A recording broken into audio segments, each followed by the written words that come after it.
तो जय जोहार संगवारी हो। खरे मंझनिया भी देख सकत हो कतना धूप करत है एकदम में हाँ पसीने पसीना हो गए संगवारी हो। बनाए हो आज मैं साबुन दाना के पापड़ जेला मैं पलटत हो संगवारी हो।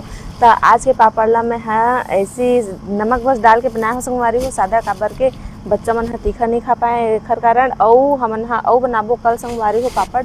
ओमन ओला ना मस्त कलरफुल अलग अलग कलर में बनाहू संगवारी हो। कलरफुल जब बनाबो ना कल जो हर तब आप मन ला मैं दिखाऊँ संगवारी हो। तो देख सकत हो पापड़ ला मैं तो पलट दें और अब धूप में सूखी और सूखे के बाद जब शाम के फोड़बो ना तब आप मन ला मैं दिखाऊँ संगवारी हो।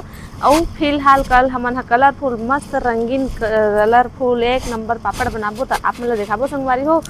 तो धूप एकदम करत है पापड़ ला तो मैं पलट डरे तो अब जात हूँ मैं संगवारी हो अंदर। कैसे लगी हमारा पापड़ है कौन कौन बनाता हो इसमें साबुन दाना के पापड़ आप मन कैसे बनाता हो कमेंट करके बताओ। तब तक के लिए जय जोहार जय छत्तीसगढ़।